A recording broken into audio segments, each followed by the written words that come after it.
সকাল সকাল এখন দুধ জাল দিতে বসিয়ে দিচ্ছি। কালকে দেখো দুধ দিয়ে গেছিলো বোতলে করে, কালকে আর বোতল থেকে দুধটা ঢালা হয়নি, তাই এখন একবারে বোতল থেকে ঢেলে দুধটা জাল দিতে বসিয়ে দিলাম। কেন বাবাইকে এখন একটু করে দেবো হরলিক্স। আগের দিনও 4টা ছোটো ছোটো হরলিক্সের প্যাকেট নিয়ে এসেছিলো, ওই 5 টাকারগুলো।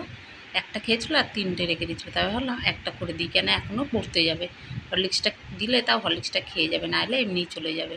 তো এই যে দেখো ওকে হরলিক্স আর সঙ্গে বাদামগুলো দিয়ে দিলাম। বিস্কুট খেতে বললাম, বিস্কুট খাবে না। আর আমার এদিকে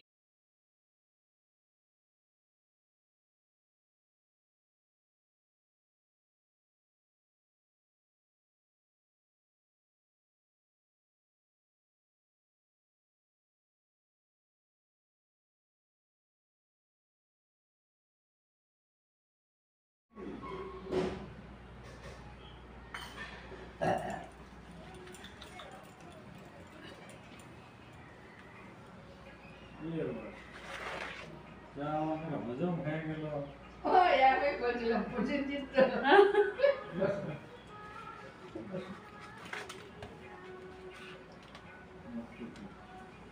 সময় বেশি নাই।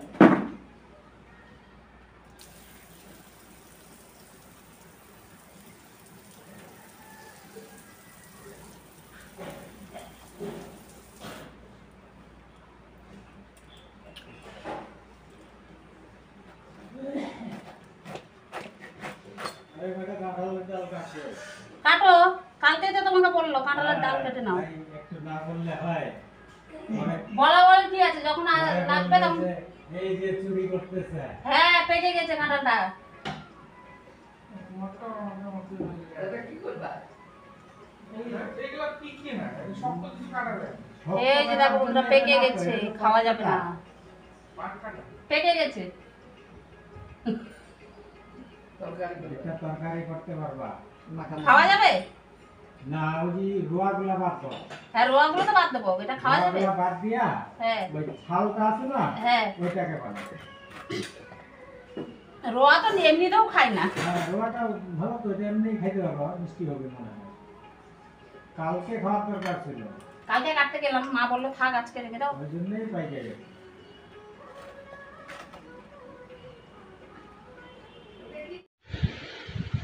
ভাবছিলাম কাঁঠালটা কাটবো না, ফেলে দেবো, যেহেতু কাঁঠালটার রং ধরে গেছে। কিন্তু ওই যে পাশের বাড়ি দাদা এসছে, ওই দাদা বললো আরে কাঁঠালটা রান্না করে খেয়েই দেখা। আমি বললাম না, খাবো না, কেমন রং ধরে গেছে, মিষ্টি মিষ্টি হবে আর পাকা গন্ধ বেরোবে।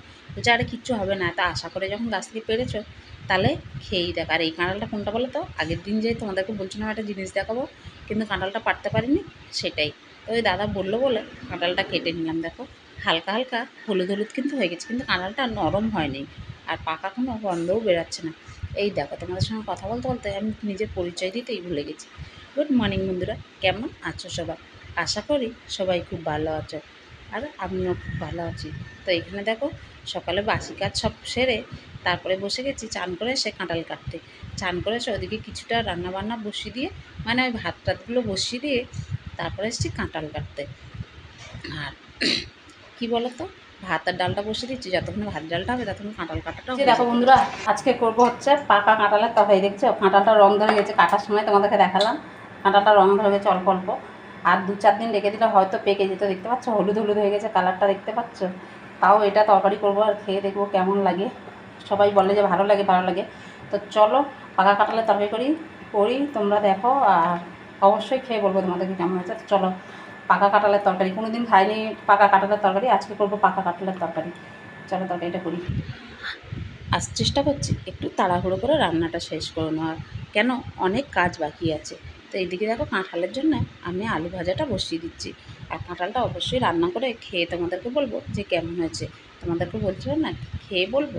তো চলো আমি এদিকে কাঁঠালটা রান্না করে দিই, যেভাবে কাঁঠালটা রান্না করে সেভাবেই করবো। দেখো আলুটা হালকা ভেজে নিলাম, এরপরে কাঁঠালটা ভেজে ঢেলে রেখে বাকি পেঁয়াজ রসুন যা মশলাপাতি লাগে সেগুলো দিয়ে রান্না করে নেবো। কী বলো তো, আমি না আমার সংসারটাকে ভীষণ ভালোবাসি। আমি যেরকম রান্না করতেও ভালোবাসি, তেমন কিন্তু বাড়ির লোকজনকেও ভালোবাসি, তেমনি কিন্তু নিজের সংসারটাকে ভালোবাসি।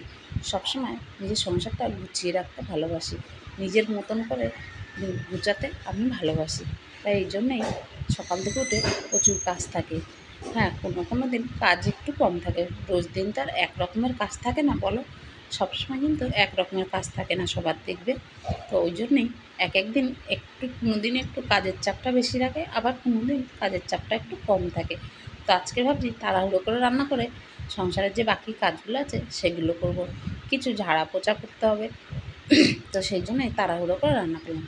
আর আজকে রান্না করলাম ওই ডাল, ভাত, একটু আলুর চোখা করলাম, আর এই যে কাঁঠাল করলাম। আর কি করেছি, আর কিছু মনে হয় করিনি, যাকগে আমি ভুলেই গেছি আর কিছু করেছি কিনা। ভাত, ডাল, আলুর চোখা, কাঁঠালের তরকারি এইটুকুই মনে আছে। তো চলো, রান্নাবান্না সব কমপ্লিট হয়ে গেছে। এখন আসলাম ওপরে। এই যে মাকড়সা কত জাল করে ফেলেছে, ঠান্ডাটা না আসা পর্যন্ত এই অত্যাচার চলতেই থাকবে। এত মাকড়সা না, কী দিয়ে যে মাকড়সা মারা যায় কী জানি। প্রচুর মাকড়সা আমার বাড়িতে, দুদিন পরে পরেই কিন্তু মাকড়সা জাল করে ফেলে। আর আমি ভিডিওটা একটু স্পিড করে দিয়েছি, এত স্পিডে কিন্তু আমি ঝাড়ছি না, একটু স্পিড করে দিয়েছি, নাহলে কেন বলো তো, ভিডিওটা অনেকটা বড় হয়ে যেত, তোমাদের দেখতে ভালো লাগতো না। তার জন্যেই একটু আমি ভিডিওটা স্পিড করে দিচ্ছি। তো চলো, এক এক করে সব ঘরগুলো কিন্তু আমি ঝেড়ে নেবো। প্রত্যেকটা ঘরে এত মাকড়সা জাল করে ফেলেছে, আর এগুলো যদি বেশ কিছুদিন থেকে যায় তাহলে কিন্তু দেখবে একদম কালো হয়ে ঝুলতে থাকে, ওই যে কালো হয়ে একদম ঝুলতে থাকে, তখন কিন্তু খুব বাজে লাগে দেখতে। এমন কোনো জায়গা নেই যে যে জায়গায় মাকড়সা জাল করতে বাকি রেখেছে। সিঁড়ি টিড়ি দিয়ে সব কিছু দিয়ে একদম ভর্তি করে দিয়েছে। আর ওপরের সিঁড়িটা তো আরও, ওপরের সিঁড়িটা তো তোমাদের সঙ্গে শেয়ার করা হয়নি, ওই জায়গাটা তো পুরো কালো হয়ে গেছিলো। মানে ওপরের সিঁড়িটা এত কালো হয়ে যায় কেন কী জানি। তো যাই হোক, ওইদিকে ঘর টরগুলো ঝেড়ে নিয়ে চলে আসলাম এখন এই যে জানলাটা পরিষ্কার করতে। জানলাতেও ঝুল হচ্ছিলো, জানলার ঝুলটা ঝেড়ে নিলাম। আর এই যে দেখো, এই খাঁজগুলোর মধ্যে এত ধুলো বালি কোত্থেকে এসছে আমি জানি না, ছোটো ছোটো পাথরের টুকরো, আমি জানি না এগুলো কোথার থেকে আসলো, কি ভর্তি হয়ে গেছে দেখো। আর এগুলো না পরিষ্কার করা ভীষণ কষ্টকর। এখানে কীভাবে পরিষ্কার করবো বলো, কিছু দিয়েই এগুলো উঠানো যায় না। তার জন্য লাস্ট ফিনিশিংয়ে কী করলাম, এই বিছানা ঝাড়া ঝাড়ুটা নিয়ে আসলাম। বললাম দেখি এইটা দিয়ে যেটুকু এইভাবে করে বার করা যায়, পরিষ্কার করা যায়। তাও এইভাবে করে অনেকক্ষণ ধরে চেষ্টা করে করে কিছুটা হলেও পরিষ্কার করতে পেরেছি। তো চলো, আমি জানলাটা পরিষ্কার করে নিই, আর দেখা যাক কতটা কি পরিষ্কার করতে পারি এইভাবে খাঁজগুলোকে। এই খাঁজগুলো ভীষণ ইয়ে।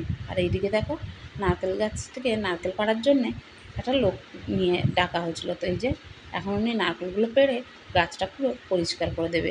আর নারকেলগুলো পাড়ার পরে তোমাদের সঙ্গে শেয়ার করতে আমি ভুলেই গেছি যে কতগুলো নারকেল হয়েছে, পারলে পরের দিন শেয়ার করে দেবো। তো কোনো, চলো, এখন হচ্ছে এই যে বাবাইয়ের খাটের এই যে চৌকিটা, এখানে যখন মাস্টার আসে তখন এখানে বসে পড়ে। তো এই যে চৌকিটা এখন পরিষ্কার করে নেবো।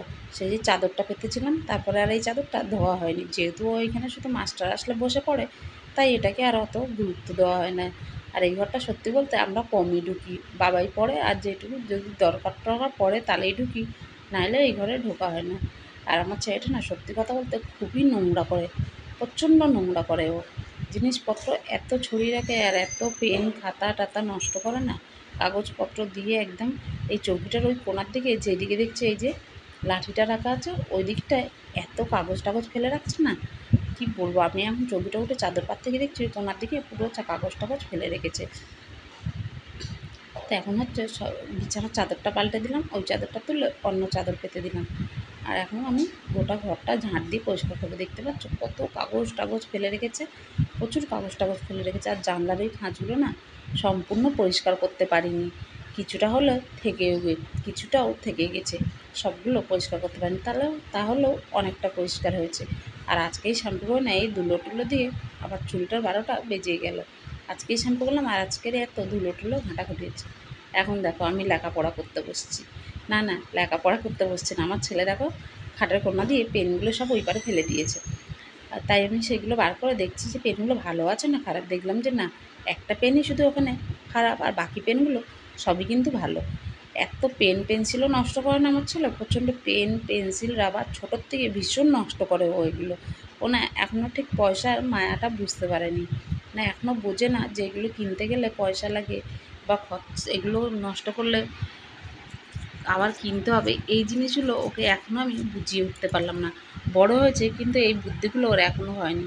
আর সত্যি কথা বলতে কি, আমার ছেলেটার বুদ্ধি একটু কমই, এখনও সেই ছোট্ট বাচ্চার মতনই থেকে গেছে, একদম ছোট বাচ্চাদের মতন বুদ্ধি, পড়াশোনাতেই বলো আর কাজকর্মেই বলো, এখনও ছোট বাচ্চার মতন। ওর থেকে ছোটো ছোটো বাচ্চা আমাদের পাড়াতে কত চালাক, আর ওই থেকে গেল বোকা। মাঝে মধ্যে ভাবি যে এত বোকা হলে রাস্তায় চলবে কী করে, আবার ভাবি এখনকার যে যুগ পড়েছে একটু বোকা থাকাও ভালো, তাই না? আমার তো মনে হয় এখনকার যুগে একটু বোকা থাকা ভালো। এখনকার বাচ্চা কাচ্চাকে দেখে মনে হয় যেটা আমার ছেলে একটু বোকা আছে, ভালোই আছে। তো চলো তোমাদের সঙ্গে কথা বলতে বলতে নিচের ওই দোতলা সব ঘর ঝাড় দেওয়া হয়ে গেলে 3তলা সিঁড়ি থেকে ঝাঁট দিয়ে দিয়ে আমি কিন্তু একবারে নিচে চলে যাব, কেন সিঁড়িগুলো নোংরা চার, এই যে ঝুলগুলো ঝেড়েছি দেখতে পাচ্ছ, ঝুল ঝাড়লাম বলে সবগুলো ঘর কিন্তু ঝাঁট দিলাম। আর এই যে সিঁড়ির ঝুলগুলোও ঝেড়েছি, সেখানেও প্রচুর ঝুল পড়ে আছে। তো চলো আমি সিঁড়িটা ঝাঁট দিয়ে নিই, আর তোমরা ভিডিওটা কেমন লাগলো না লাগলো সেটাও কিন্তু কমেন্টস করে আমাকে জানিও।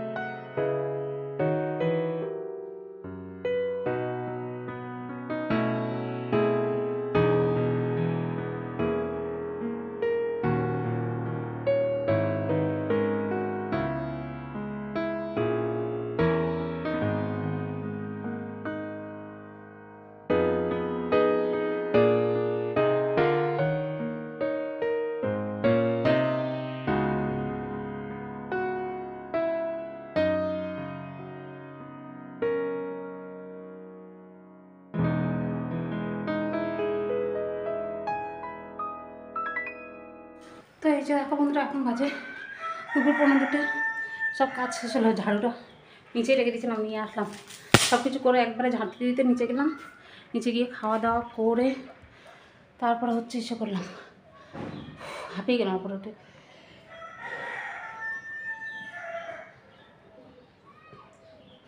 নিচে গিয়ে খাওয়া দাওয়া করলাম, খাওয়া দাওয়া করে তারপরে হচ্ছে গিয়ে ক্যামেরাটা একবার কালো হচ্ছে, একবার সাদা হচ্ছে।